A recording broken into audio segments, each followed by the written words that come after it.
Transmission start. Welcome to Where Did the Road Go? Join us as we wander off the path and explore lost history, consciousness, the paranormal, unexplained mysteries, alternative thought, and much more. We are present on the web at wheredidtheroadgo.com. Now here is your host, Soraya. All right, welcome to this Roundtable edition of Where Did the Road Go? Now, we recorded this quite a few weeks ago, and initially the recording software almost lost this conversation, and I was pretty upset about that. Luckily, I was able to salvage it, and all is good. So this almost never was. Anyway, we're going to be talking about an article called "The Empty Brain," written for Aeon.co. by Robert Epstein, who is a senior research psychologist at the American Institute for Behavioral Research and Technology in California.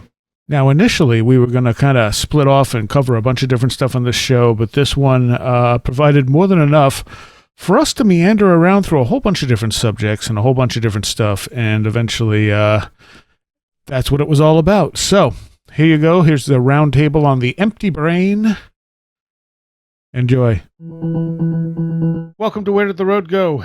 And on this episode, I am joined with I am joined by Aaron David of Charm the Water. I am joined by Adam Sane of Conspiranormal, and I am joined by the great Red Pill Junkie, the mighty Red Pill Junkie. Oh, mighties now. Mighty. How are you guys doing tonight? Great, man. Thanks for having me. Now, I don't think I've Fine and dandy. I don't think I've had the three of you on one show before. Well, I think me and Aaron have been on one show and with Josh, and then that's actually the first time I met Aaron. And then I think I was on there with Red Pill one time, but yeah, all three of us together. Mm-hmm. Yeah. I don't think you have. So we're going to kind of do this thing, and Tim had also suggested we do something like this at some point. Timothy Renner, that is, that we all kind of bring a subject in and then we just kind of talk about it and see where it goes. So that's kind of what we're going to do tonight. Rather than focusing on one thing, each of us has something we're going to bring up and then go with it and then move on to the next one. And so the first one I'm bringing up is this article I just actually posted to the Where the Road Go group, but I'll also put it in the show notes. It is by Robert Epstein, who's a senior research psychologist at the American Institute for Behavioral Research and Technology in California. And he wrote this article entitled "The Empty Brain." And it says, "The brain does not process information, retrieve knowledge, or store memories. In short, your brain is not a computer." And he goes through the whole history of how, we used to look at the brain as one thing, and now we look at it as another thing, and it tends to follow our technological advancement. And he argues that looking at the brain as a computer is actually holding back progress, because there's nothing about the brain that actually acts like a computer. A computer stores data on hard drives, and then it goes back and it retrieves that data, but our memory doesn't work like that. Our memory doesn't store exact data. It stores representations of things that it then recreates when you try to remember it. And he talks about how, everyone's brain is not only different, but the way we process information is different in every single brain, because it depends on, he uses Beethoven's Fifth Symphony as an example. He said, two people can see it and it can change, or listen to it and it can change their brain, but the way it changes their brains are going to be different, and it's going to be based on what moves them about the symphony and what their previous experiences have been and the way they approach it and so on and so forth. And setting. Yeah.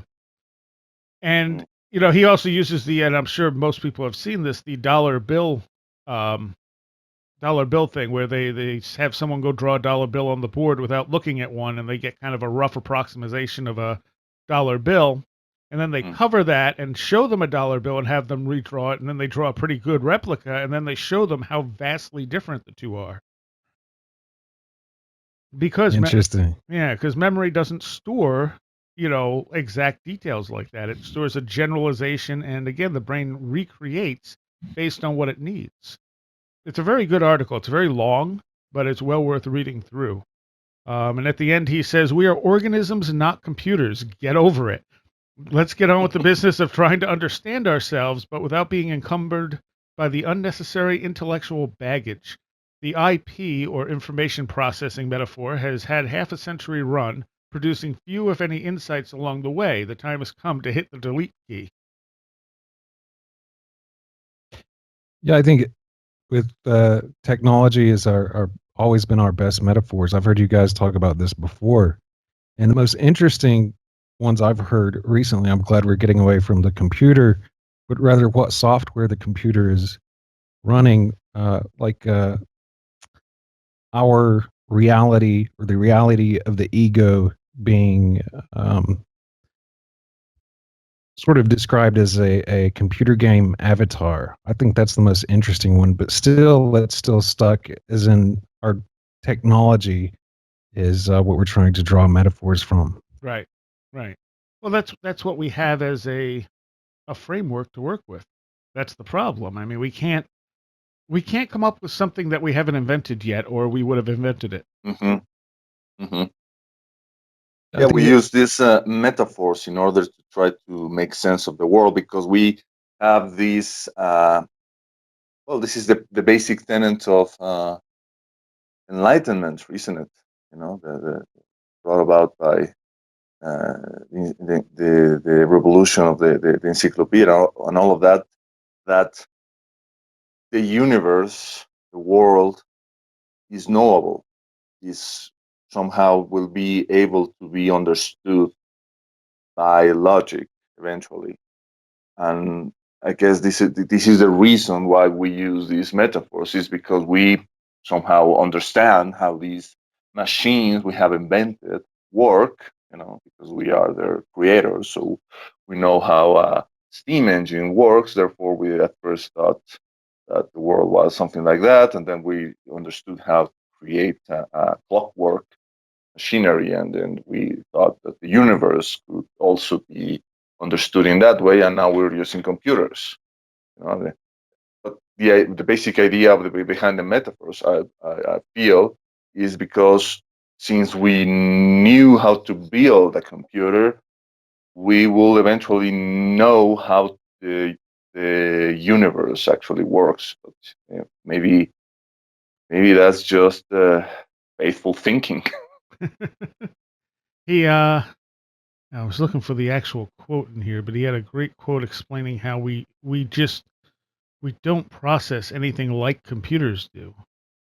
Um, well, this is one of them. He says, as we navigate through the world, we're changed by a variety of experiences.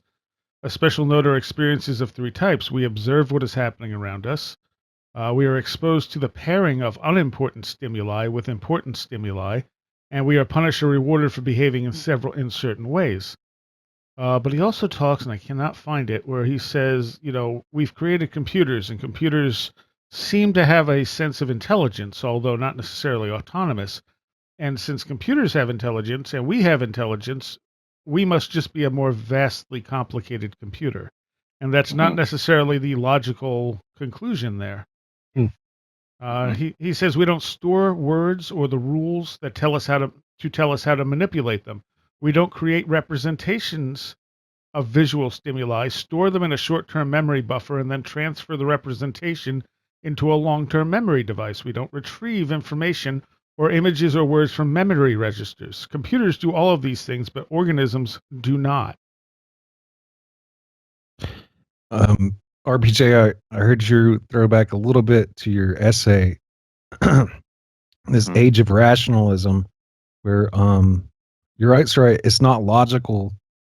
What we think is logical anymore. We've sort of progressed and come to a point where the simple forms that always have been don't quite explain what we've come to know. So they're dying off. So that kind of old male dominated rationalism, computer, is kind of dying off. And I'm glad that we're coming to a more nuanced understanding of things in every area. Yeah. Yeah. Now, what essay are you referring to from Red Pill? Reframing the debate. Okay. I've heard that's Yeah, a the good. title of the essay is Anarchy in the UFO. You specifically used, where I'm going with this, you specifically used a quote. I think it was from Terence McKenna, and he talks about rationalism being, the old male dominated sort of view, and this sort of more nuanced understanding that slowly coming in and sort of upsetting that old school rationalism, kind of hard headedness, as this feminine sort of goddess type stuff. Yeah, that's right. And actually, you can find that uh, there's a video on YouTube in which you can find Terence McKenna giving that quote as part of a presentation he gave in front of a group. I think it was some kind of a UFO Congress. I think Jacques Vallée and Whitley Strieber were there because he specifically mentioned the both of them. And I urge you to find it because it's fantastic. It's basically the idea that in Terence's mind, the UFO phenomenon was a direct affront, a direct attack of these yes, male-dominated right brain trying to find a way to control nature, to trying a way to dominate our surroundings. I think it's something that I also mentioned in the essay, that there's this idea that if you think that you understand something, you think somehow that you can control it. It's kind of a delusional way, but that's the way that our civilization has tried to build, right? And Mhm. swinging that back around to the article, I mean, you can see how well that materialist view of everything's in the brain, how well that has worked out in psychology, medicine, not working at all. So I think your audience, Soraya, would, grab right onto it. Absolutely. This article is no surprise to us. Yeah.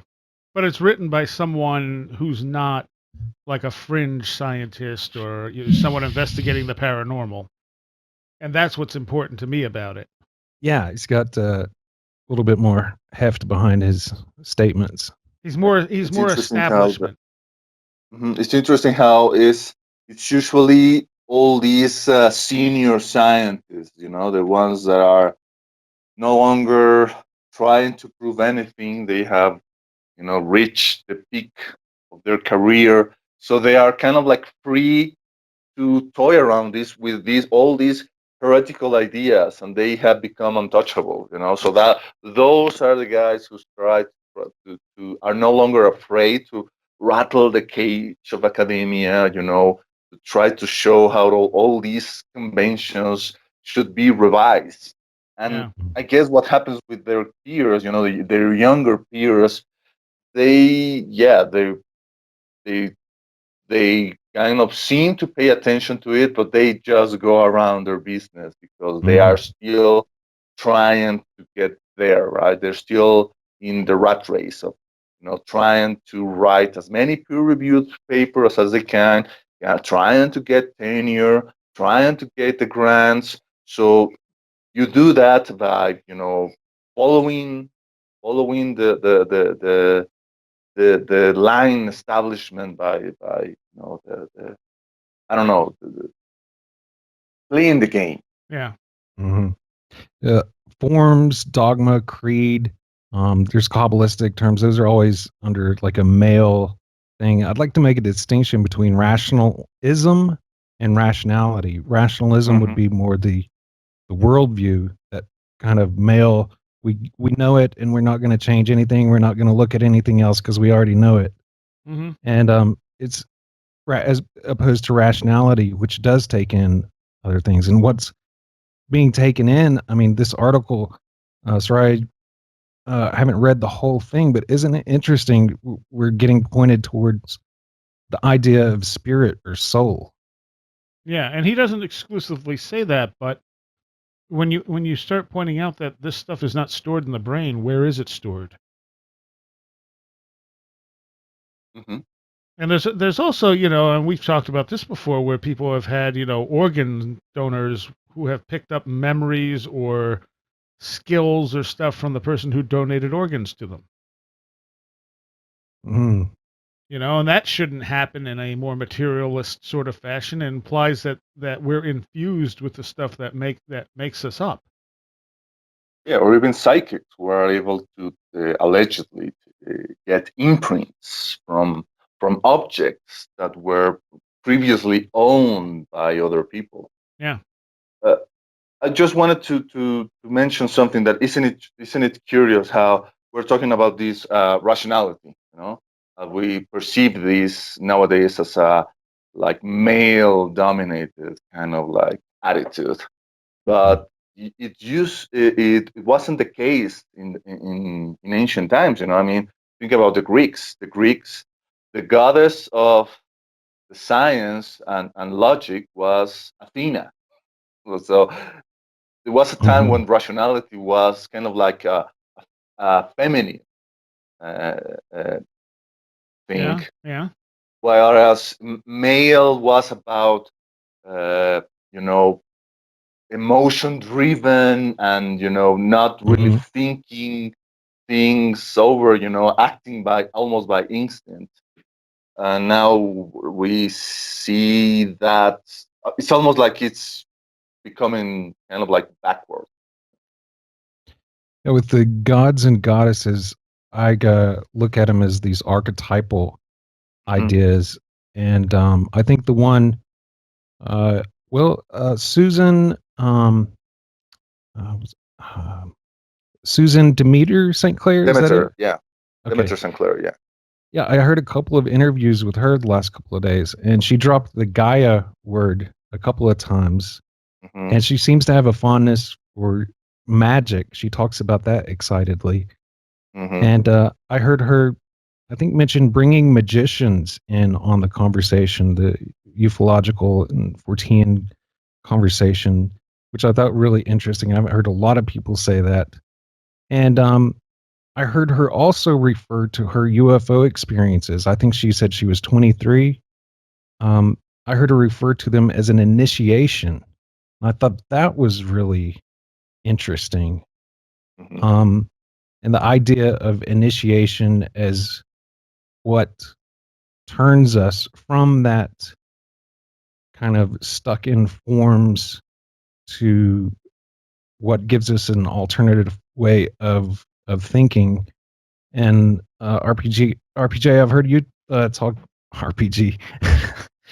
uh, I've heard you talk about it a lot of times. Is how the UFO, um, your own research has been like an alchemical process. I think that's really interesting too. Where I'm going with this is that um, kind of the goddess reawakening type Hmm. thing. Hmm. Um, from a magical perspective, you have the universe is the serpent eating its tail, and the serpent is a symbol for knowledge. And then wisdom is always like described as a woman in Solomon's Proverbs. It's a woman there. Ancient times, Inanna, Ishtar, Hmm. Asherah, Babylon, Sophia, uh, Hmm. Aphrodite, Venus, Freya, Morgan. All of these are kind of like understanding, wisdom, as where the male sort of thing to be knowledge. I think what I'm not exactly sure where I'm going with this. I don't But either, but keep going.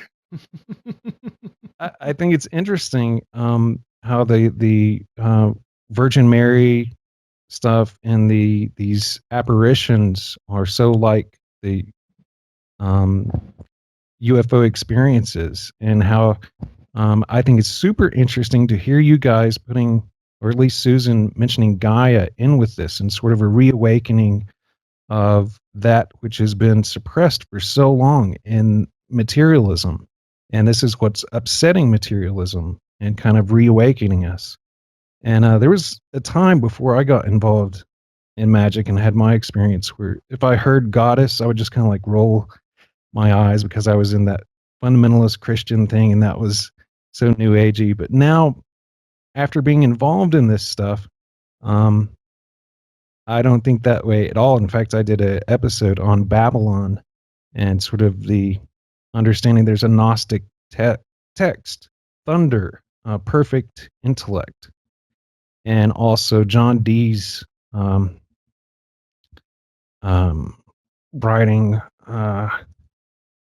Trying to remember that Daughter of Fortitude, where in Thelemic circles that was the goddess Babylon, and she's come to John Dee as the embodiment of wisdom.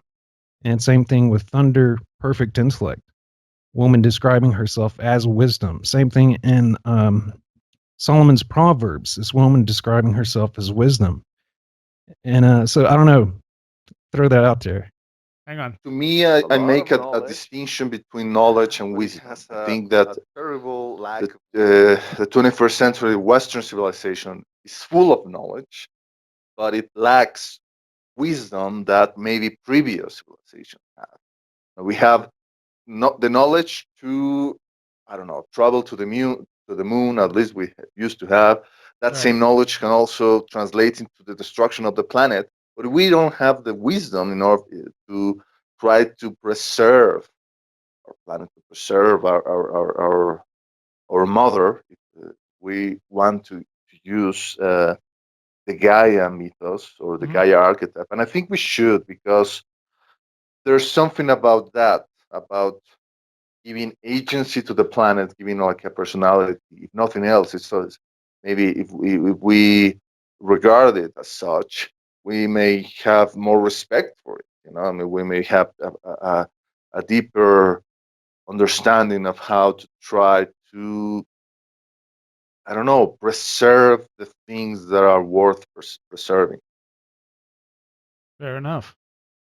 And yeah, wisdom and knowledge, you can read all the books in the world and not be particularly wise, and have tons of knowledge, but not really know how to use it properly or have the experience to get anywhere with it. And I think that's one of those things where someone comes fresh out of college and they've learned, they have a lot of knowledge underneath their belt. They've learned all this stuff, but they don't have the wisdom that they need to really apply it properly yet.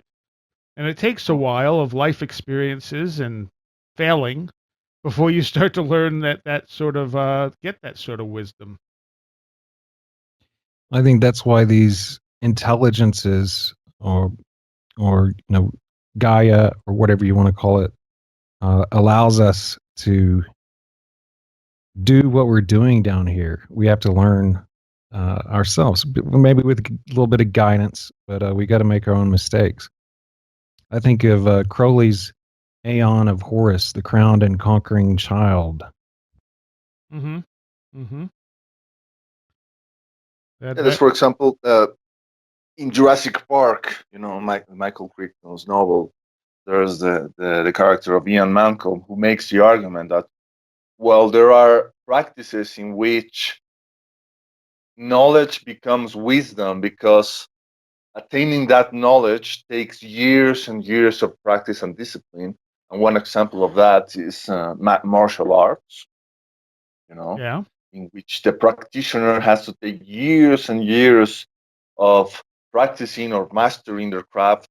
And by the time they attain that knowledge, they have also attained the wisdom to make the next step, the next big decision, but not actually asking if they should, they are more preoccupied with trying to figure out if they can, because, if somebody has to do it, right? Because that's progress, right? If you can do something, it makes no sense not to do it, but I think that's the reason we are in the mess we are right now. Hey, I think we have the technology to blow up the moon. Let's test it. Exactly. That'll scare our enemies. Say sorry about that, Soraya. My adapter that I have to converts the digital to analog just keeps going down. I think because it's kind of old. So I'm on my phone now, so I guess you have to deal with the background noise. All right. But Not it a is, big deal. but it is what it is. Can I add something to what you guys were talking about with the going back a little bit to the article? Just something that I was thinking about some of the implications there. Kind of the obverse of that. This whole idea that artificial intelligence can be evil or will decide to destroy us. The whole Terminator thing, the Matrix stuff. Based on logic, yeah. Right, yeah. Based on based on how it's usually based on how a human would react in that situation. Well, the truth is we really don't know because a machine could be completely different from us. So, going back to the whole thing about a machine and a human being and how it's really not a very good comparison for how our brains work. Well, we humanize Just a thought. everything. Yeah, exactly. Everything's anthropomorphized and all that stuff. And I think I've mentioned this recently in a show. We can teach a dog to shake hands, but that doesn't mean the dog thinks of it as a greeting. Right, exactly. The dog is just gonna do what it's taught. Right, exactly. Yeah. And we think, oh, how cute! It's greeting us by shaking our hand, and the dog's just like, nope, I'm good when I do this. Right. I get approval. Yeah. But we do that. We put our traits onto everything else. We put our viewpoints onto everybody else. When someone doesn't, when someone else, perfectly human, behaves in a way we don't understand, we're like, well, what's going on? Well, they had different experiences. They have different, different ways of seeing things. No one sees things the same way. And if you expect everyone else to think and see things the way you do, you're in for one hell of a disappointment. Yeah, I see this, like again, in magical terms, fire and water, and they are always rubbing together, making interesting things that cause the evolution of the world. And all polarities, are that creative force. I think of the left wing and the right wing. Neither one can understand each other at all. They both think each other are idiots. Yeah. And it's just funny, if you get a little bit higher of a consciousness, both are idiots. I mean, you can see that there's a bigger understanding there than, you can understand the other person's point. And a lot of that is when you can't, it's, I want to say projecting. And the religious people I grew up with were very good at projecting onto other people, and it causes a lot of problems. Oh, yeah. Because you're not going by what that person actually believes or that person actually did. You're doing it based on what you would do, what would make you behave like. Yep. Oh, well, clearly the devil. So let's move on. That's immoral. So, but it's not necessarily immoral to someone else. And, Mm-hmm. then you get into that whole argument about, biblical books and, what morality is and everything else. Oh, that is a really good question. I was doing a test, a little quiz on Facebook, and it got into that, but it didn't give me enough options for where does morality come from. But with the biblical thing, I always like to bring up to Christians Paul's example of situational ethics. And he says he becomes all things to all people. So if he's with people who drink a lot, he'll drink right with them. If he's people that abstain from alcohol, he will abstain. So I think that's always interesting, Paul's situational ethics. When I'm thinking about how artificial intelligence, right, might be think different than humans, and about the article that you mentioned at the beginning of the conversation, Soraya, one thing that we know for certain, because I think that science has made a good point of it, is that our brains have these, I think they called it empathic neurons or something, or mirror neurons, which is something that in your brain that gives you the capacity to try to when you see someone experiencing some type of pain or difficult emotion, that you can put yourself or you can somehow mirror yourself by viewing the pain in the other, right? And this is something that actually people who are psychopathic or sociopathic, I think they have demonstrated that they lack a capacity of empathy. But now it occurs to me that one fundamental thing that will make artificial intelligence to behave and think differently for humans is that an artificial intelligence will be incapable of knowing what pain means. Yeah. How do you teach a machine what pain means for a human being or a biological organism? And if they don't know what pain means, that's something that is so fundamental. I mean, It wouldn't be a motivator. yeah. So how do you start a conversation with an entity that lacks the capacity to understand something as fundamental as pain? So many episodes of Star Trek: The Next Generation were playing in my head. You have Lieutenant Commander Data, who cannot empathize. He can't know what it is to be human, and always is trying to attain that knowledge. Then you have Counselor Troy, who's trying to shield herself because she's empathizes too much. Yeah, it was. Yeah. Very good analogy. And that's the thing too. We don't know what consciousness is. So when we talk about creating artificial intelligence, we're going on the assumption that all intelligence is or all consciousness is this after effect of a complicated system. Mhm. And if that's not the case, then we're never going to create true artificial intelligence. At least not that way. Or any kind of artificial intelligence that would ever be independent from us. Yeah. I'm of the belief that consciousness is multi-layered. You hear people talk about the higher self or holy guardian angel or whatever name. I think that's the height of our consciousness. We each have an individual HGA or higher self, whatever you want to call it. And then there's different levels under that, all ending in our most animalistic self or the ego, or just, our base needs and wants and reacting to those. I think there's a spectrum in between there of varying consciousnesses, and we can tune in with practice or discipline to higher ones. And everybody is pretty much generally living on the ego consciousness, or the stuff's being done to me. The victim consciousness is typically where everybody's at. Well, I think the ego is one of those things that's necessary to exist here. Like you need an ego to have that point of self to process the information and be an individual in this reality.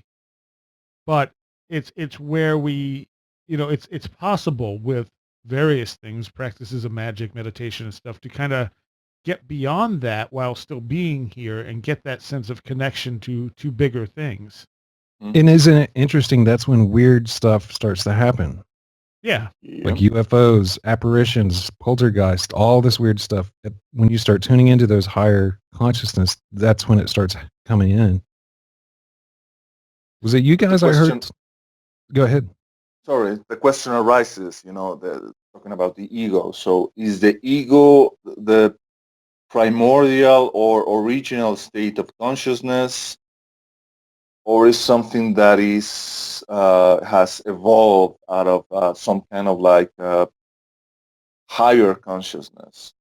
I'm a Platonist, so I hold to that emanationist. It came trickled down, and we've forgotten. Hmm. forgotten where it came from? Because one can make the argument that this ego consciousness in which we are, functioning right now, and it seems to be the way that 99.9% of human beings interact with our base reality, is something that is very frail, very vulnerable. And Yeah. you could almost make the argument that the brain is not as much as a computer as the people, the author of the article is arguing against, but it's more like a filter, something that is filtering down information, that is shielding away the ego consciousness. Otherwise, if the ego consciousness receives too much information, maybe it could get obliterated, or it will be too much for it. It wouldn't be able to cope. It wouldn't be able to function. It wouldn't be able to go around and try to Live. yeah, exactly, to live a functional life in this reality. Well, and that's when you when you look at it, we our brains are more like filters Mm-hmm. for information around us, as rather than pulling everything in. They decide what they're going to allow rise to conscious awareness, because otherwise we would just be staring off into space crying because we'd be so overwhelmed. Yeah, brain is the ultimate sensor. And then what drives that? Is it our consciousness that drives that, or nature? Has it just evolved that way, or what? It's very hard to kind of answer that question. With the more Kabbalistic terms thrown in, ruach means wind, and sort of the idea of that soul or spirit, which is another interesting theological discussion. What's the difference between the soul and spirit? That's complicated, but essentially, this idea of breath, and that being the spirits being described as sort of breath, and Genesis 1:1, Elohim breathed on the waters. This breath being the source of life. With meditation practices, everything being in the breath. Yeah. And then that sort of focusing in on breath in a meditational sense kind of brings us to a higher place out of the nefesh, or that animal soul, that lower, I'm hungry, I want to have sex, got to go to work, time to eat again, I got to go to the bathroom. That's like the animal soul's just base function, kind of bringing us up out of that treadmill into something higher. Okay. So should we continue with this, or should we drop to one of you guys' subjects? Is Adam still here? I'm still here. I just wanted to ask Red Pill. I haven't read Reframing the Debate yet, but I will. You son of a. Very, very soon. But this whole idea of UFO as like a kind of a product of transformation. Is this kind of like the same way as like you would probably, like occultism, you would probably use like a sigil, something to kind of like focus on? Or are you looking at it more in a way of that it's like an entry point to some other transformative ideas? I don't know. I think that perhaps anything can be used as a medium of transformation, right? I mean, take a look at this fascinating guy, Wim Hof, the Iceman, right? Uh-huh. This is a guy who made the cold as his medium of transformation, as his ultimate teacher. This is a guy who had a lot of problems in his personal life. His wife committed suicide, and he was left alone tending to children, I think without of a job or something, and instead of, I don't know, seeking some kind of like Tibetan master of looking into, self-help books in the New Age section of his town's library, he just went out into a lake, a frozen lake of ice cold water, and dipped in the waters, and that's where he found his answers, the answers he was looking for, and he's now spreading the gospel of the cold, and how you can master your body, and how you can take full control of your organism, also through breathing techniques, Aaron. So there's that. So that's the way the guy got it. And there are other people, like, for example, Ramdas, who, through the initial use of psychedelic substances, LSD, that they use that as their medium of transformation. And there are other people, there are people who go and climb the Himalayas, and that's what they use to transform their lives. I chose to transform my life through UFOs. I don't know why, maybe because I'm lazy, I'm lazy, I'm coward. I wouldn't, goddamn, I wouldn't go and climb the goddamn Himalayas. I'm too lazy and cowardly for that. Although, and at the same time, the UFO phenomenon is something not to be taken lightly. That you can lose, at least if not your head, you can easily wreck your life if you're not careful with it. More and more, I beginning to see all these pairings or these links and similarities between the UFO phenomenon and other transformative tools, like, for example, psychedelics. It's something that you really need to take care of, and you need to take them with respect and responsibility. Setting. Let me ask you this. About people that propound the extraterrestrial hypothesis. Mm-hmm. Do you think that they go as deep as, say, someone like you, or really all of us here, would go into this material? That they would actually see this as some kind of, well, they see it as a profound importance, because obviously intelligent life would change our paradigm or worldview. But I think all of us here see this as something that's even more profound and much more deeper. So do you think that the way that we perceive this phenomenon of UFOs allows us to have that transformative experience, apart from someone that sees it as a purely blood, nuts and bolts kind of thing? It's a difficult question to answer. I mean, I think it will be arrogant of me to say that maybe those people are like people who go to a pool, and instead of actually go and taking a deep plunge into the deepest part of the pool, they just are happy and content with your tipping their toes and say, "Oh well, that's it. That's enough for me."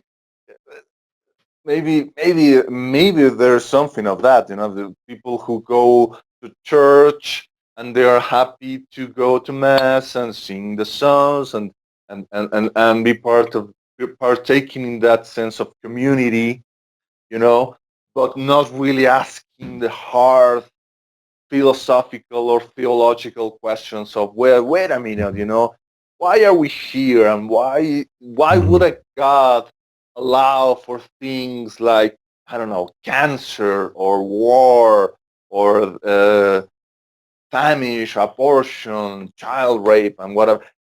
Maybe they try not to trouble themselves into that, because they are content with what they get from the the base or the surface aspect of the experience. I would describe it as a sleep. And the thing, would you guys agree with this? The thing that awakens people that makes them start to question and ask those questions is typically a wounding or very major experience. More often than not, Mhm. yeah. Like you mentioned, the guy's wife committed suicide and all that. A Sure. deep wounding or just huge experience with this stuff. And that's, Yeah. I believe, what awakes people and they start pushing in. Well, let's be honest here. I mean, people who are interested in this kind of stuff, we are outcasts. We are somehow and for some reason in the periphery of society. That doesn't mean that we are hermits living in a cabin in the woods, but I don't think we perceive ourselves as, being fully committed with this thing called society on the world. We've Mhm. always seen ourselves as somehow like uh, uh, seeing it from the outside, not fully committed to it. I think And I of don't know why that is. I mean, is it because I don't know we got bullied in school when we were children, or we went through some kind of like deep trauma during our early years, or is it something else? Maybe it's some uh, all those examples that I given. There's typical psychological explanations that we give because Mhm. but from a materialistic standpoint. But what if there's if there is something as physical trauma or emotional trauma, what about spiritual trauma? Yeah. Yeah, Could we be the sufferers of a spiritual trauma? And if you conceive the idea of a spiritual trauma, is a spiritual trauma something that you carry even before you arrive to this level of existence? I think I could safely speak for Joshua Cutchin here and say the obvious answer is that we're all changelings. Our soul was stolen and replaced by something alien. Hmm. It's those damned faith folk that he I talks about all the That's time. the key to it all. I think Exactly. one thing I notice in a lot of people that are interested in this stuff, you said a lot of people can go crazy with it. You see a lot of imbalance, and I think the major thing that is imbalanced is psychological immaturity. Mhm. It was Israel Regardi who said if you get involved in magic, do at least I think it was a year or 2 years of psychological therapy, and I think that's not a bad idea. How we could get that um, part into Fortean magical ufological communities, the need for honestly just psychological maturity. And by the way, I'm not saying that I'm not in balance myself. In fact, I think that I'm at least honest enough to admit that I'm completely bonkers. You know, unlike some people who think that they can look into all of this and function perfectly normal Mhm. in everyday life. I know I'm not, but at the same time, I'm also I also believe that we happen to exist in a very very sick society, a society that has an obscene disregard for the things pertaining to spirit. That we feel that we are the be all and end all of everything, that we are that the top of the cream, that we have risen ourselves from the rest of all the primitive, superstitious people who believe in things like the soul and spirits and all of these things that our rationality has finally proven that there's so much nonsense. But like I try to explain in my essay, I think there are things like the UFO phenomenon that are meant, if nothing else, to humble us and to say, guess what, guy, you don't know dick what's going on here. I'm curious to ask all of you, are you guys willing to pursue this other in a way other than intellectually? Are you willing to go out there and, as you say, put something else than your big toe in the water? I'm pretty sure I already have. Whether I wanted to or not, it wasn't really my choice. Well, I'm go back and forth. Like I say, my cowardice is something that has defined my life more than I will like to admit. But right now, my consciously I'm saying, yeah, sure, but I know that when I go to sleep in a few hours, and if I wake up at 3 a.m. with some kind of anxiety, and I feel some kind of like unknown presence in my bedroom, I'm gonna go, oh no, I'm not ready yet. No, please no. Yeah. Just kidding. Yeah, that's when it gets really bad, is when the sun goes down. You start thinking those scary thoughts. Adam, I'm curious, when we were at the graveyard, Okay. did that freak you out? I took Adam out to Riverside Cemetery. No. Or were you just like, oh my God, rolling your eyes? No, the graveyard really did not freak me out. It really didn't. Why would it? Are you asking me or Aaron? Yeah, we did Either a one. spirit box session there, and I was just wondering if Adam was like freaked out, or he just thought the whole thing was ridiculous. Neither one, honestly. It was more interesting than anything else. So what happened while you were there? Tell us the spirit box story. Had Adam and Kelly. Kelly drove us there, and we went to Thomas Wolfe's grave. Thomas Wolfe is a famous Asheville novelist, and I took out my knife and drew a circle, did a little bit of a invocation, and then started asking questions. And did you hear the responses, Adam? Did you get to listen back over that? I heard the responses as it was playing. I haven't listened to that yet.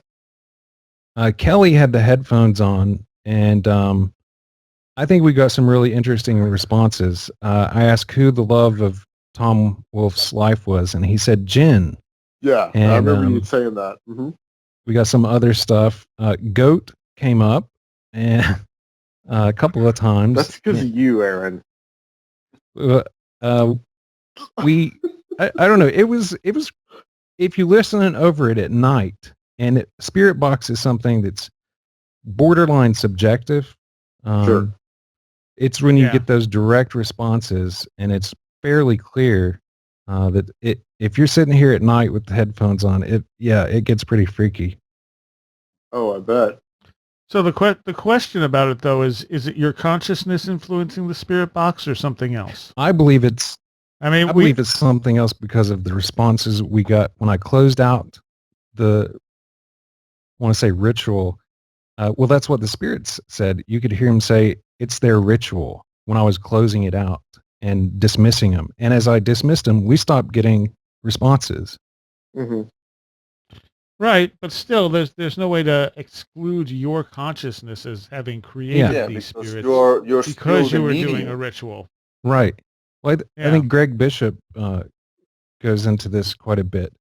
I think without me initiating it, and I don't want to say it couldn't happen, because there's lots of cases of people, total philosophical naturalists, totally skeptic, having experiences. So I don't want to say it couldn't happen, but I would say I think the normative thing is that people are the initiators of this. Mm-hmm.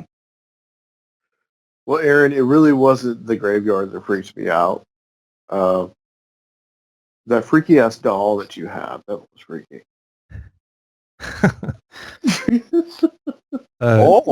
That could be taken a lot of ways. Well, I took Adam into my ritual room and I showed him the Oh God.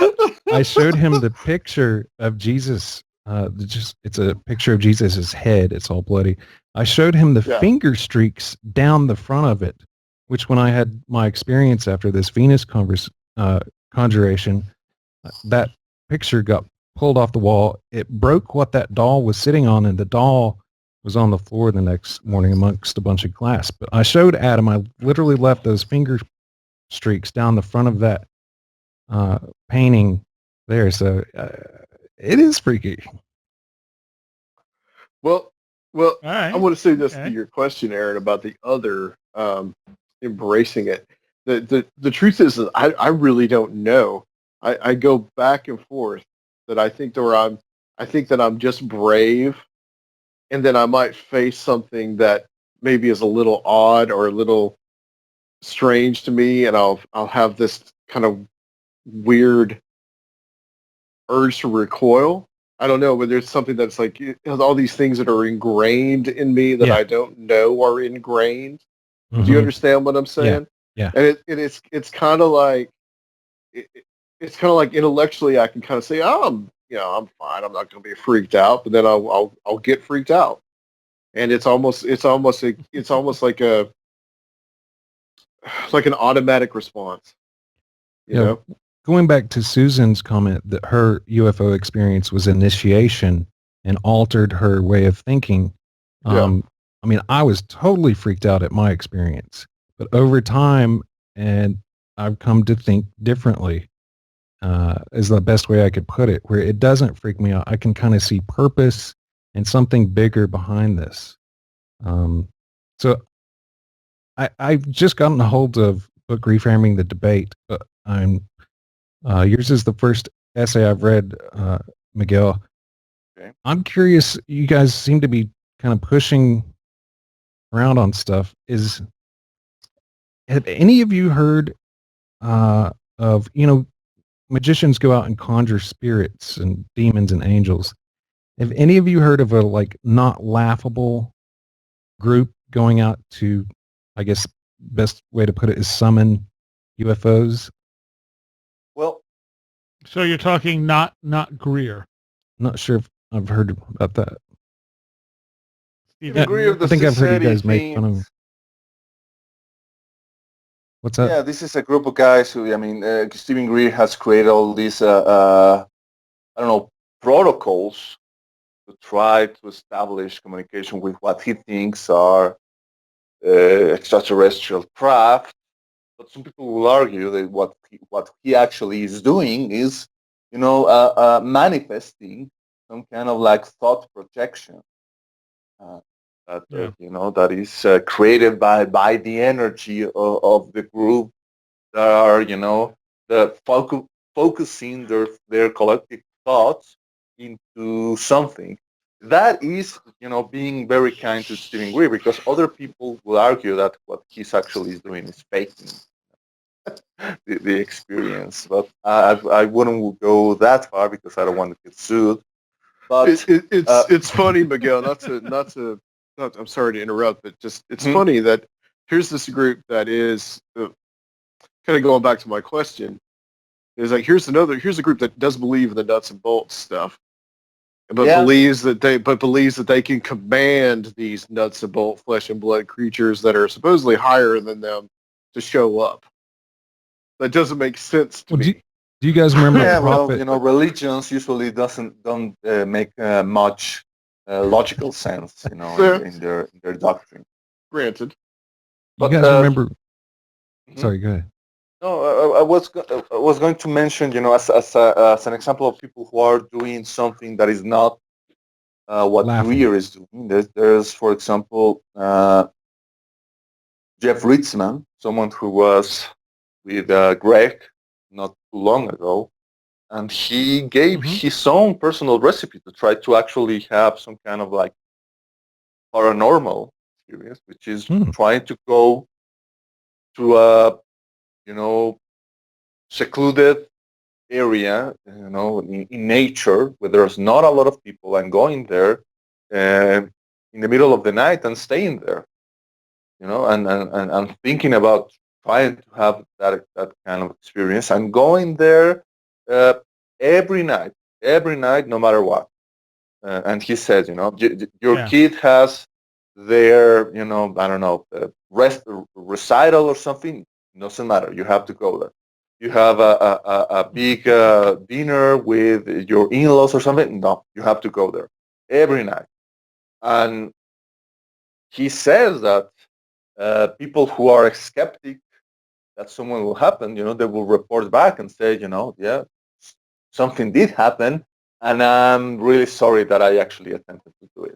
Because the thing that he says is that usually whatever happens is usually isn't what the person had actually expected or was hoping to experience. Was something completely different. I will think that, for example, if you are very nuts and boltsy and you want to have the Steven Spielberg like, experience of the mothership or the silvery disc, coming down and landing in front of you. Maybe you will have something more like an orb chasing your car down or something, or maybe you will have a crash in the woods and you will see two, red glowing eyes peering at you and freaking you out because that's another aspect. Or a Mothman like the phenomenon is untamable. That's I think. Well, two things in that recipe are kind of along the same lines of spirit conjuring. One is going to an isolated place, and number two is being actually dedicated to it. Within Solomonic practice, you have 9 days of fasting and purification and prayer.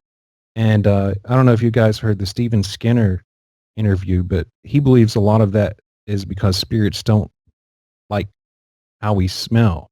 And that's what the reason for the incense and all this and that. But yeah, I think there's a lot of spirit conjurers that have gone about this, and got something that frightened them back to church or out of the magical world altogether.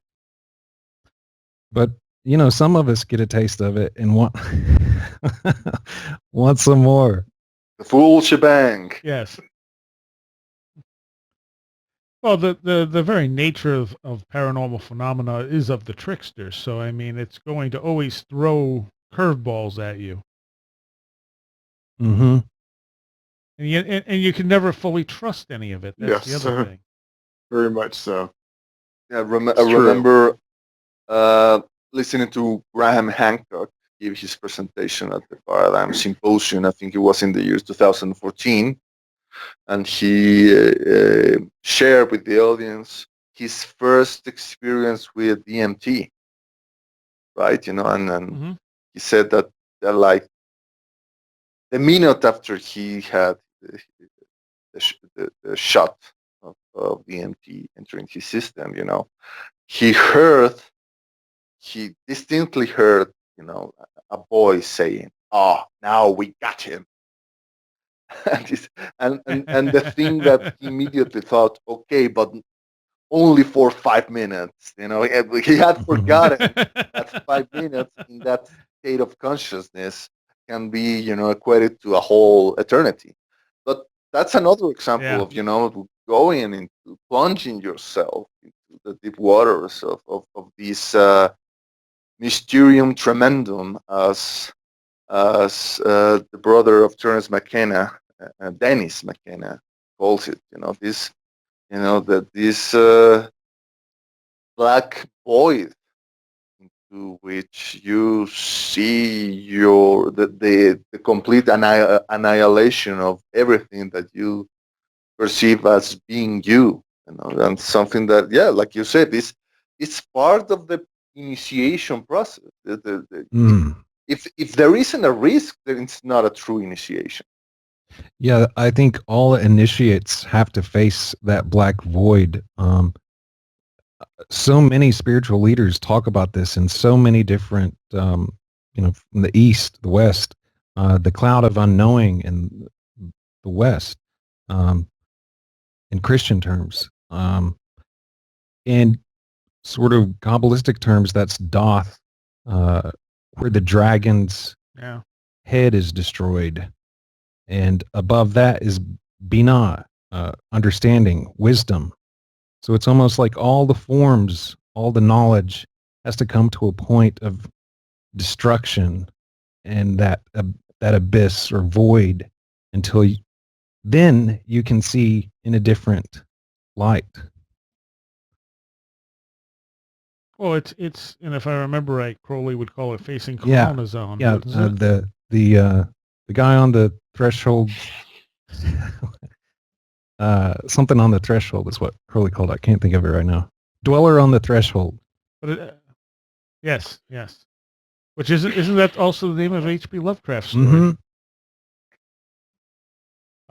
But yeah, it was facing Coronazon in the void, in the abyss, before the top three supernals, which was basically facing your true self. The path of Ayin on the tree. Ayin is what my astrological sign corresponds to, Capricorn. Some people can stay in the void their entire lives, in that sort of desolation, and never come to anything better. So I say it's better to jump in the pool and than stay on that path and nowhere land for your entire life. Because life's pretty short. I think you guys have keyed in on something that I've kind of been wrestling with myself. Is when I came to really view the whole alien abduction phenomenon, the contact experience, as being something that was a purely spiritual. It was through the lens of a purely kind of Christian worldview, where the abduction experience is usually pretty horrifying. And so it must be demonic, because why would you want to have that happen to you? That was usually the reason given to why, one of the reasons given to why it would be demonic. But now, as I've kind of, thanks to you, Soraya, heard stuff that you guys have talked about on the show, and the idea of you facing your demons and, the ayahuasca, hallucinations where they're being torn apart, very similar to being laid on the table and poked and prodded by aliens. This whole idea, the shamanic idea of being torn apart and put back together, I guess is similar to what Aaron just described. Mm-hmm. That scares me. but I wonder if it's absolutely necessary. I think it is for growth of any sort. I mean, we kind of poke at the religious churchgoers. I mean, not all of them are the same, but generalizing, the Baptist church near me, my dad's complaint was that he went back 40 years later. They were singing the same songs, sitting in the same places on the pew. There's no change, no growth. They all thinking the same thoughts. And, I think unless you have that wounding or initiating experience, that's going to be your life. Yeah. And that's what some people want. Some people want everything to stay as same as they can make it.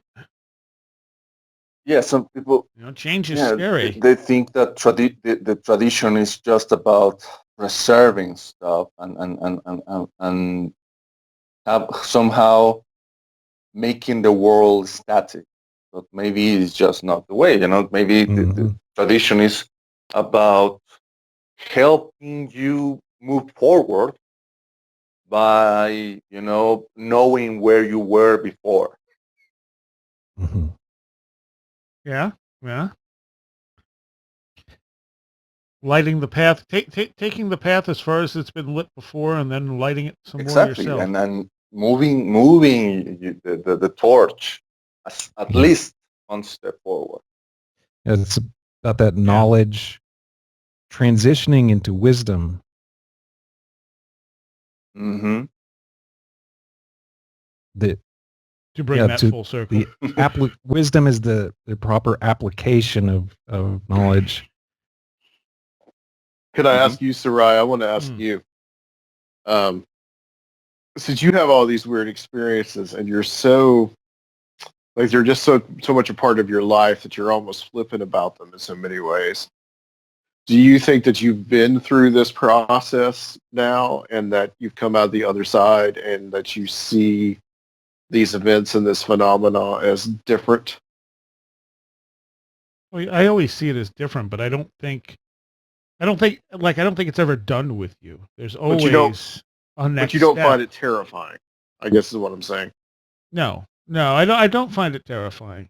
I don't know that I ever found it terrifying, Yeah. honestly.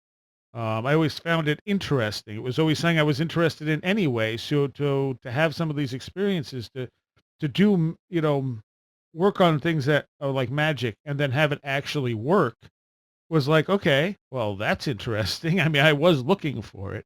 I wasn't looking for it initially with all the Kundalini stuff, Right. but when I actually started practicing magic, I was kind of like, I'm just going to dive into the deep end of the pool because I don't know that any of this stuff is real. So let's find out. And if nothing happened, I would have walked away saying, yeah, this stuff was bunk. It was nonsense. But instead, stuff started happening and continued happening. Yep. But I never think it's done. It's a lifelong transformation, and it's kind of like, let's see how far you can get before you die. Mm-hmm. Yeah. It's kind of like how I view aging too. You know, people will be like, "Oh, I'm X years old. I'm so old." It's like, no. Congratulations, you've survived that many years. Right. Yeah. Good point. You know, someone hits 60. It's like, congratulations, you've lived 60 years without dying. Yeah, people in our society perceive age as how much time you got left instead of how much Yeah. experience you have accumulated. I mean, how much you have traversed. And in more traditional societies, it's that way. Mm-hmm. Because there's a respect for elders. And there is not that fear of dying, fear of the next day. Yeah, yeah. And, sit down and talk with anyone who's coherent in their, 60s or 70s. And even if they're not highly educated, they probably have a good deal of wisdom there somewhere. Yeah. Because they've lived a life, and that life has given them some wisdom. You may not agree with it, but, they have something that you don't just get from reading books and so on and so forth. Yeah, I'm curious, Miguel, in your alchemical process, how far do you think you've come along, and are you looking forward to the next process? Because there are pretty severe steps in between. How far I've come? I've come to the realization that we shouldn't look for easy answers to all these mysteries. All my life I was expecting the easy answer. Okay, so disclosure is just around the corner, or this case is, is the smoking bullet, or this is the thing that will prove once and for all that yes, all this is real and that I was right all along. Right? I don't think that's true anymore. I think that even if tomorrow there was an actual flying saucer landing in the White House, I still will think that most of people will find a way to dismiss it or find a way to debunk it. And or even if that wasn't the case, we will still be scratching our heads and saying, what the hell was that? So my first realization is admitting, okay, there are no easy answers to this. The second realization is being comfortable with the fact that I'm probably going to die before I manage to figure half of all of these things out, and that's okay. That's the second realization is I'm going to die, and I'm going to die still wondering, but okay, so that's no problem because most of the people who were interested in this stuff since the last 70 years, they also went to their graves without without fully knowing what the hell is going on. So I think that's part of it. Like you say, we are brought into this world not really knowing what the rules are. It's like a video game that you have to try to learn, by smashing the buttons first. By questing. Yeah, by questing and saying, okay, what happens if I grab this? Oh, then that I burn my hand or something, or I lost XP. And what happens if I follow this path? Oh, I leveled up. Well, what happens if I eat this mushroom? Exactly. So and that there are people who go through their whole lives continuing to mash the buttons. exactly, or not venturing away from the headquarters. They're campers. That's the term from the video game world. So what's the next step? I don't know. I mean, oh, it'll find you. I'm sure it will. I'm sure it won't. It will find me when I least expect it, when I'm least ready for it.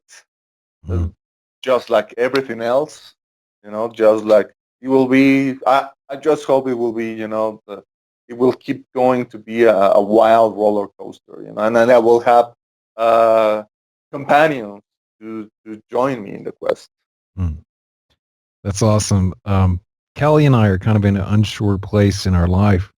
She's freaking out, and I'm like, nah, this is cool. This is like, whatever we're supposed to do, it will come along. Don't just like freak out and, come up with some plan about getting a corporate job, and that just like chill out and just do what we're doing, and it'll find us. Maybe I'm an idealist, but I'm not freaking out at all. Well, there has to be a balance. Well, the freaking out doesn't help you. It's as simple as that. I mean, sometimes it happens because stress gets to be too much, but in the long run, freaking out about things doesn't solve anything. You need to really just kind of calmly approach things. When you freak out, you make rash decisions. Because you're scared. Yeah, it's true. And it doesn't matter if it's real life or the paranormal or whatever.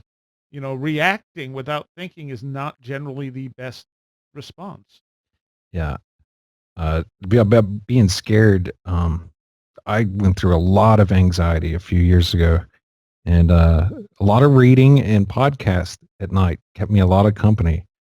I remember the first time I heard "Where Did the Road Go," and so this podcasts have been a big part of my questing and my growth. Cool. Well, I'm glad you're on it. It's weird, man. This is our man, Soraya. Same here, Soraya. Cool. And I like to hear that. And I like when we can reach people who are having. I've had a few people actually this week write me say that they like the fact that we deal with this stuff in such a rational way because they've had experiences and they've never been able to talk about those experiences to anyone because they're so afraid that they're just going to assume they're crazy. And hearing us talk about this stuff and talk about it in a rational light makes them feel better about it. Definitely. I would say that, I was surrounded by Christians who thought all of this was demonic and that I was, weird and probably devilish for having any interest in this at all.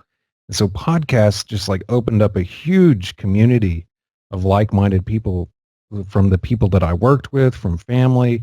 All of a sudden there was this community that I could interact with that like got it. And it's lucky we have this type of technology nowadays. Absolutely. It makes you wonder about our forefathers, how they managed. We've had telephones, sure, for a long time, but you couldn't just call the other side of the country unless you had, for 2 hours, unless you had enough money to pay for a hefty phone bill. I don't think people nowadays even think about the phone bill so much. Most people don't even have landlines. They pay their cell phone bill, but back, pre-internet, pre-Skype. I mean, if you wanted to call, from New York to California, you talk for 20 minutes, you're paying a few bucks. You talk for a few hours, and you're paying quite a bit. It runs up really, really quick for long distance, and it's not a factor anymore today. Now you can call anywhere in the world for free. I think that technology and the age of information and information being able to freely flow and people being able to share their experiences is really pushing the other the gate between it and us, pushing that open wider. Yeah, I think so too. There's always a price to pay, with every technological advance. Yeah, I think that I praise the internet every single day that I wake up in the morning. And to me is the biggest invention that our species has come up with since, I don't know, the fire or the wheel, the printing press.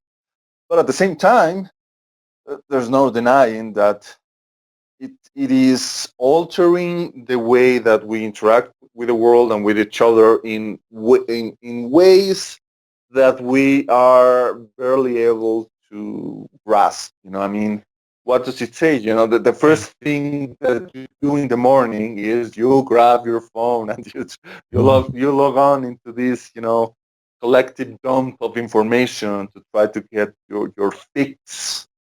Your literal biological release of endorphins by clicking in and accessing into your social media and whatnot. And I remember I was just listening to one of the latest Mysterious Universe podcasts in which Benjamin and Aaron were discussing this book about a guy who was complaining about how in this day and age we have forgotten the benefits of isolation. That Oh yeah. that we can't bear to be alone anymore. Are some people that, and there are apparently experiments that have confirmed it, that will rather be electrocuted than being alone with their thoughts for a given amount of time.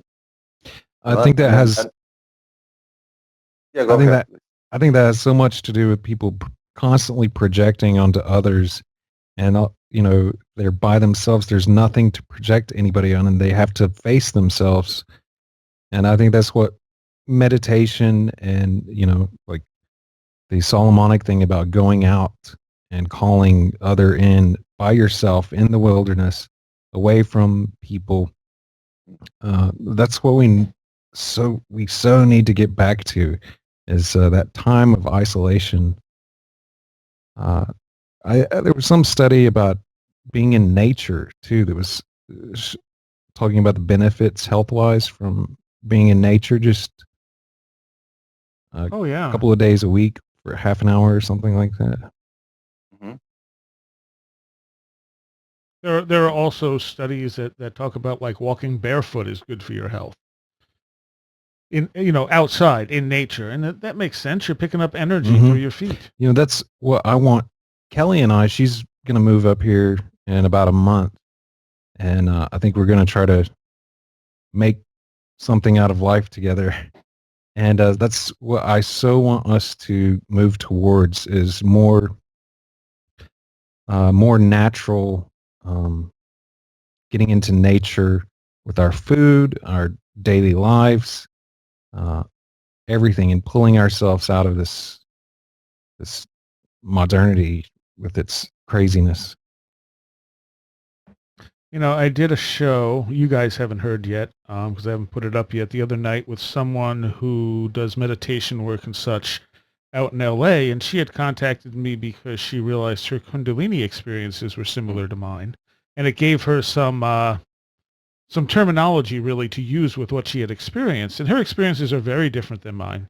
Like I said, she does meditation work and stuff, and she's very smart, and she's talking about energy, and it's in crystals and things like this, and in a very fairly grounded way. But I'm thinking, the minute people hear terms like energy, that's all it takes for a lot of people to tune out, and it's like everything's energy. Everything that exists is energy. But I think the kind of new age, like the really out there new age people have co-opted the term energy to just sound crazy to the general public. Yeah, So when I go think on. there's getting past that. I always say forms are not the facts.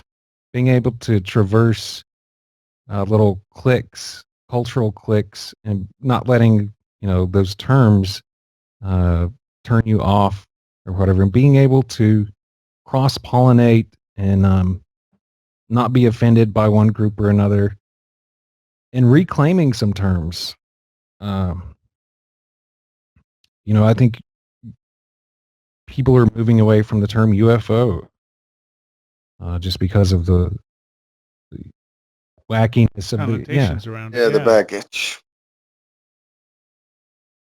And the thing is, it's the perfect term, unidentified flying what is the object. new in You UAP see, or something? Yeah, you have. UAP, yeah. Unfortunately, it's still. I don't think that really takes. I mean, other than it doesn't really take the stigma away from it. The stigma is going to reattach itself to UAP when it Yeah, catches on, because people are still going to assume extraterrestrial. Well, that's not necessarily the case. it's kind of like Right. we've come to a point in the community where we recognize the community at large is psychologically immature, so we want to separate ourselves, and now let's call it something else to show our separateness from them.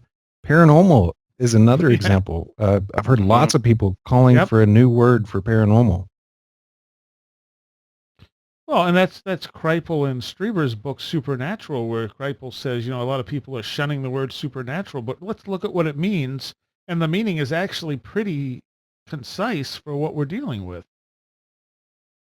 Yeah, or oh, who was it I heard talking about this about um, the paranormal being alongside the normal and us being the sort of pair part. Whatever this other is actually the normal, and sort of it's manifesting us. Hmm. I thought that was an interesting point of That's view. Yeah, yeah. what is it that people Hmm. who have near-death experiences mostly recount when they go back, that what they experienced on the other side felt more real than this reality.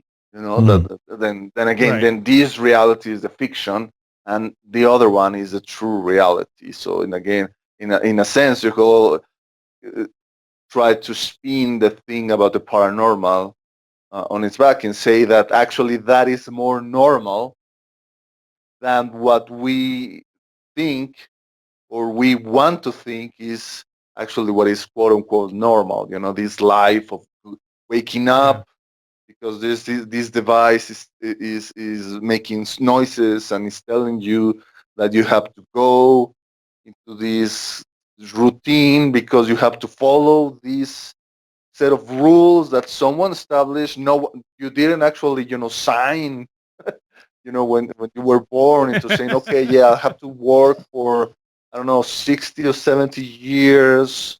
And if I'm lucky and I don't die of a heart attack, then I can go and spend the rest of my time in some asylum, surrounded by nurses and strangers until I finally, kick the bucket. Oh yeah, that's normal.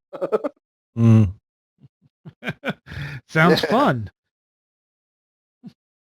Um, well, the thing is too, and with all these fields, like if you look at the, like I was saying with energy, um, it's one thing to say, well, you can meditate to calm your energy. You can use meditation to kind of work through your issues, your pain, so on and so forth, and release this stuff. Um, but then you get people who just make all these assumptions about how the world works, and they throw out the term energy, and they tell you, it's the people. Like they have their definitions. It's like the UFO people will say, "Well, the aliens are for Zeta Reticuli." Well, you don't know that. You've seen a couple of things that have strengthened your belief in that, and thus you've decided that that's the truth. And they make these ridiculous claims that can't be backed up by anything, and that kind of poisons the well to a lot of people who might be interested in what the subjects actually are. But once they've been poisoned by these people telling them these unsubstantiated bits of information, all the things connected with it become nonsense. That's to them. kind of It's- good. I'm sorry. It's like the article that we started talking about at the beginning of this conversation. Using the metaphor that the brain is a computer is useful, but at the same time, uh, it limits the conversation. It also limits the study of what we can expect that the human brain, that the human mind can actually do. It's the same thing with all these metaphors or concepts that the people in the New Age or the UFO world also ascribe to. I mean, oh, raise your vibration. Well, what does that actually mean?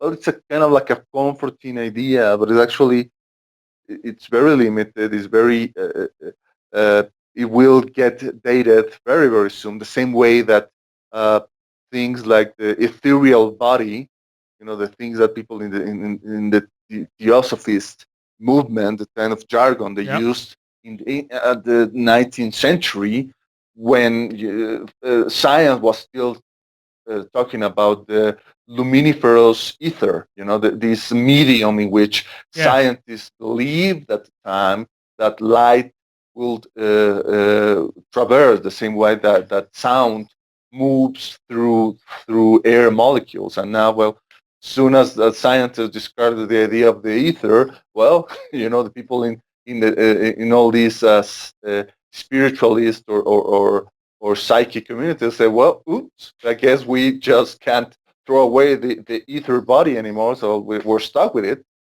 It's probably the same thing will happen with all these vibration nonsense. But at the same time, well, it's what we have right now to work with. Can we get new metaphors? Can we get new tools to work it? Sure. I think that the important thing will be to always remember these are just tools. These are the maps. The maps are not the territory. We are only using these to try to to cope our minds with something that is beyond our comprehension. Not limiting ourselves just with the tools that we are using in order to understand it. The second it gets stuffed down into a form, it becomes ridiculous. I think that's the fluidity of it. You mentioned in your essay the primordial goddess of chaos, Eris. And I totally think that looking at mythology and the gods and the goddesses and the archetypes behind those give us a better picture, a better map of what powers may be playing. And that has to be a very loose thing, not an actual, if you make it a religion out of it, it becomes absurd. But just kind of a very loose, fluid thing that gives you a picture of something behind these symbols and what their influence is upon us. And I think that's what the book, like I say, I haven't gotten into it a whole lot yet, but I think that's what you guys are looking at and reframing the debate. And going back to Jacques Vallée, as how is this affecting us? How is it changing us? Well, yeah. Well, it is what some of us argue in the book, because I must say it's a very even-handed book. And I'm sure Aaron, as well as most of people who will grab the book and read it, they will be very much in agreement with some of the authors, and they will absolutely hate the conclusions of other authors. I mean, I know that it happened with me. I can say it will be very difficult to have being 100% of agreement with everything that is stated in the book, because some people like Mike Leland, goes and argues that there are aspects of the UFO or contact experience that defy a logical explanation, but we shouldn't discard it nonetheless because it is important. And there are other authors like Jack Brewer who say, no, actually, the anecdotal evidence provided by witnesses is the least important thing in this whole phenomenon. So, and the interesting thing that Robbie did as an editor is that it paired both Mike's and Jack's essays. They went right along. So he deliberately wanted the reader of Reframing the Debate to scratch their head and say, what the hell? To go from one idea provided by an author to another completely diametrically opposite idea provided maybe by other author. Yeah. And saying, keep going. Like you said, this is a discipline. This is something that you must traverse in order to try to maybe, hopefully, get a better understanding of what the authors are trying to suggest or are trying to provide to you. And if you hate some of the essays, good. And ask yourself as a form of introspection, what is it that is eliciting that reaction, that is that passionate negative reaction from you about what that author is saying, because maybe that's something that you, the reader, need to take a deeper look into. That's awesome. I heard Robbie Graham say that his objective was to upset sort of everybody's beliefs. And I was thinking about, the goddess Eris.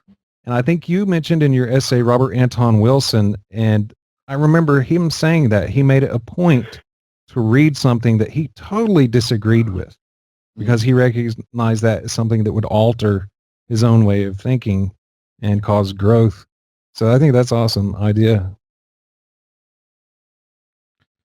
So when we go back to this article talking about the empty brain visitors, one of the things it kind of stresses is that, the brain does not record stuff like a computer. It kind of gets ideas. It presents general, like memory.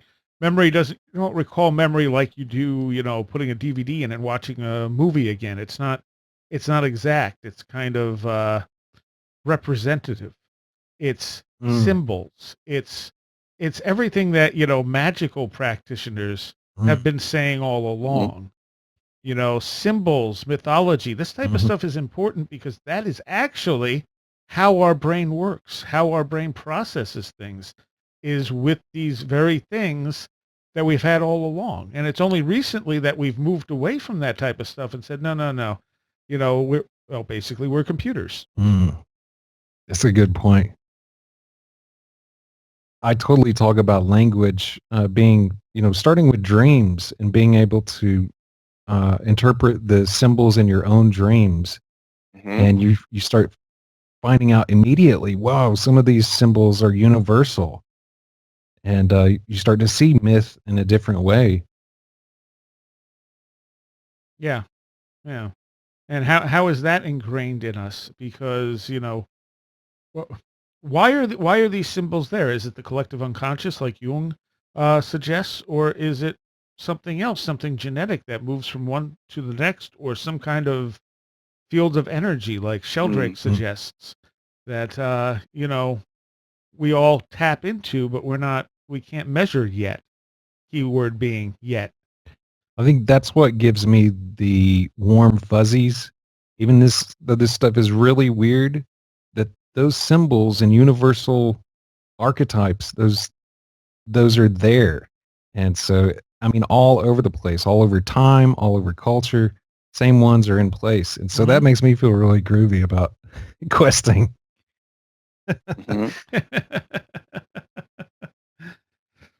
All right. Well, any last thoughts, everyone? There's silence. Keep on the quest. I just wanted to say that I'm glad that book is out there. For sure. Yeah, absolutely. I'm looking really forward to reading it. I think it's a book that's long past overdue, actually. And I think that there's a very red pill what you just said about everybody not having the same viewpoint, and that possibly angering people or pissing them off. I think that's a very like iconoclastic kind of point of view that went into producing the book. So. And Robbie Graham, the editor, did a very good interview on Radio Mysterioso. So if you want to know a little more, go check that out. Yeah, very, very good. And we'll put a link in the show notes to the book as well, so people can get it there. And at some point, maybe we'll have a bunch of the authors on at once, since a number of them are regulars. Yeah, I think that would be possible, right? Oh, I'll be down for that. All right. Anyone else? So come visit Chupacabra. The Chupacabra. One question, Soraya.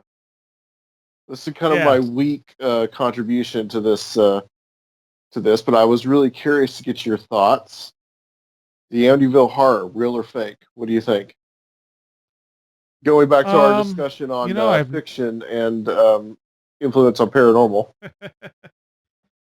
So here's the thing. I've never thoroughly looked into it. I'm sure that weird stuff probably happened at some point. To what degree, I don't know. But with the Warrens involved, I can guarantee you it was blown up considerably from what it actually was, if anything at all. I can see it. So, but I've never actually delved that deeply into that one. Miguel, Red Pill, Aaron, you guys have any thoughts on that? Yeah. I remember it being one of the first books I got out of the library, and just being like in the car, like spellbound by it. And then of course later, learning that it's probably not, stands up on two legs. Right. And then about the Warrens, yeah. And I think it probably all stemmed from the dad being involved in the occult. And I think that probably got all blown out of proportion. Yeah.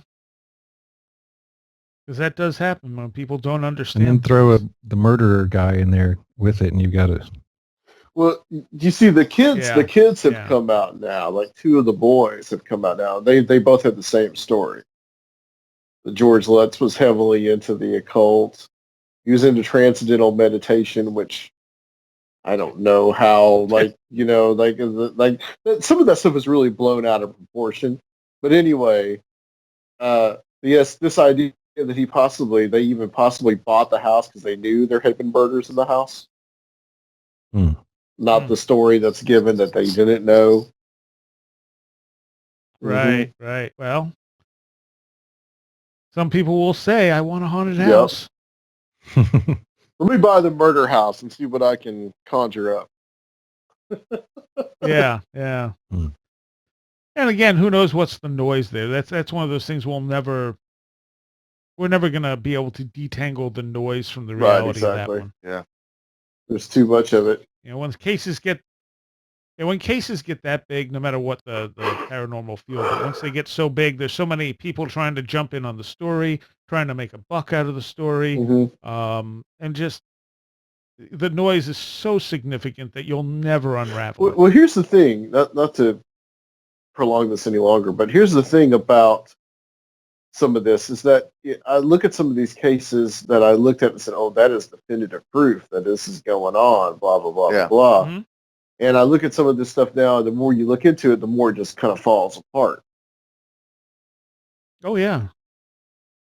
Yeah, I had that happen very early on as I looked more and more into stuff and just went, oh, this is not anywhere near as convincing as I thought it was. I mean, it gets you started on a certain way of looking at things. And when you've only read, a handful of books, when you're just starting out, you're taking these as fact. And so if you're reading Bud Hopkins books, you're thinking, oh, hybrids and, alien babies and all this. And it looks like, because he's a good writer, that he has thoroughly established this as fact. And it's not until people started looking around and seeing what he left out, and you start hearing other cases that don't come anywhere near what he's talking about, and he's presenting it as all UFO abduction cases are like this. And then you start finding out, no, they're not. In fact, most of them are not. And he's just, he's creating this narrative, and the narrative's very good, and we like narratives. So we feed into that, and it takes a lot sometimes for people to step out of those narratives, especially once they get established, and realize, oh wait, something else is actually going on here. Yeah. I think that's why it's so cool. The podcast genre is because you don't have to rely on a novelist who hooked up with some person who claims to have an experience. You can get the experience directly from the experiencer. And that's one cool thing. But then at the same time, along that side with that, you have sites like Creepypasta popping up. Mm-hmm. And what's weird is they're starting to blend over with each other. Yeah. And that's the more noise aspect of it. I feel like with this phenomenon, what we're always trying to do when we initiate ourselves into trying to find answers is to, and the people who actually investigate them, field research somehow, they're always trying to drag the phenomenon into our world, as it were, into our reality, into our way of understanding things. We are always, like, for example, trying to make the UFO phenomenon conform to our base reality. That's we're always thinking that we're sample traces and with good photographic evidence, or with rather also cases rather confirmation, and with other sample materials, we're finally going to prove the reality of the phenomenon. But maybe it's the other way around. Maybe what the phenomenon is, these phenomena are trying to do is actually drag us into their side of the court, into seeing you. Well, okay, if you're trying to visualize all of these through a material lens, like Adam says, it all breaks down. It doesn't add up, or it's inconclusive, or it doesn't make any sense. But if you try to move yourself into perceiving the phenomenon from a different perspective, something inside you changes. And that maybe is the whole point of the whole thing. This is back of the alchemical metaphor that I used in my essay, and that I still ascribe to, that the phenomenon, that these phenomena are maybe trying to elicit a personal change inside each and every one of us, and from there it's just a starting point to trying to find different answers to different questions, and then it's a never-ending journey. But it's not what we thought it was. Oh yeah, finding the answers and finding the good photograph, and proof that ETs are visiting our planet. God, if it was as easy as that, maybe it wouldn't have, kept that interest after almost all these years. What I said before is that so many people, I think, would be completely disappointed to say that the aliens, Zeta Reticuli, don't exist. Space Brothers aren't coming down here to save us. But then, at the same time, the way that I perceive the phenomenon, I believe everybody here does, is that it's so much more profound than, and so much more important than just that. Like I've made the statement on my show that if it were to turn out to be aliens from another planet, I would be sorely disappointed. Yeah. Yeah. I think I don't get it personally why these paranormal groups are all about collecting evidence. And you have the MUFON, they're all about building databases, and they want to prove this stuff. And that makes, like, I could care less about proving anything to anybody. Like, I just want to, like, preach the gospel of, like, go out into the woods, call and see what comes and have Mhm. your own Well- experience. Well, you're never Yeah. going to be able to prove any of this to someone that comes from the scientific, materialistic Western viewpoint. They're always going to, no matter what you put in front of them, they're going to scoff at it. They're going to find a reason, either justified or not. So I'm completely with you, Aaron. It's like everybody that you have this quote unquote evidence. What good does it do for them in the long run? hmm Yeah, it's kind of like Christian apologetics and being debating atheist. It just is a sport Yeah, and it goes nowhere. Right. I mean, it's an interesting mind exercise, but ultimately, no. Each group is going to end up saying, "Okay, well, we disagree to disagree."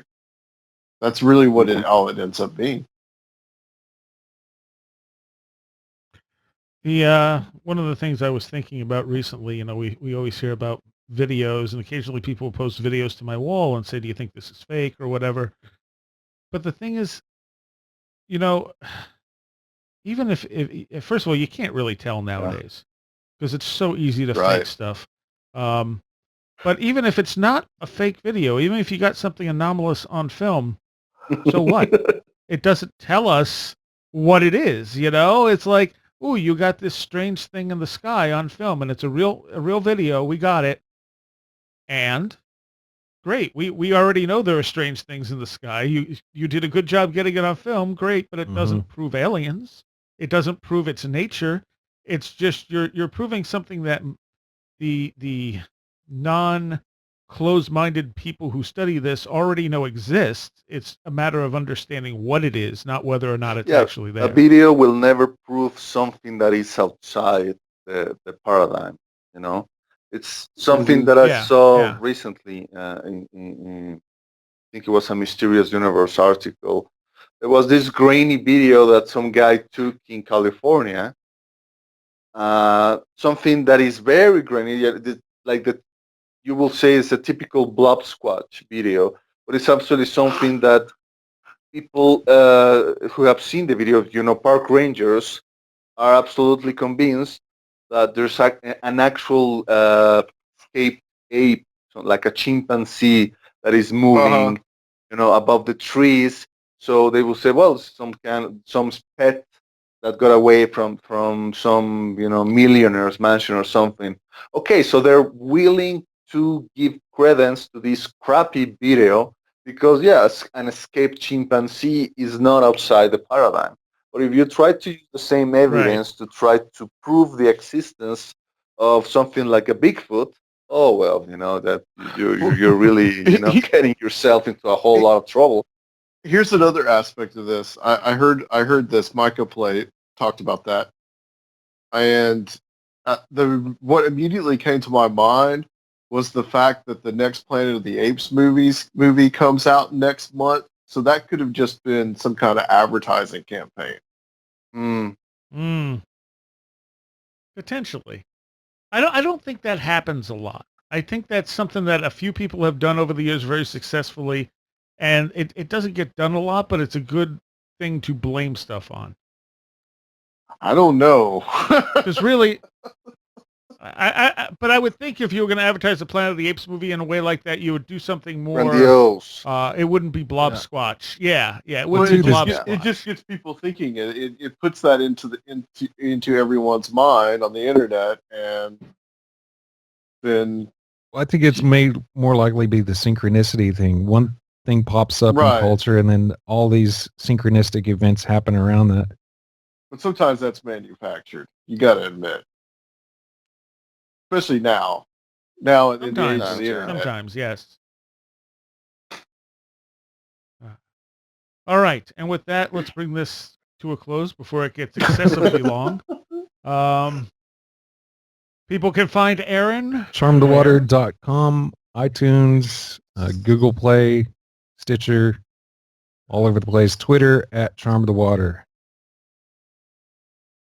Adam? Conspiranormal.com, conspiranormal.podomatic.com, and all the other places where Aaron is too. Okay. And Miguel, aka Red Pill. Well, Junkie. the Daily Grail is where I held the news and such.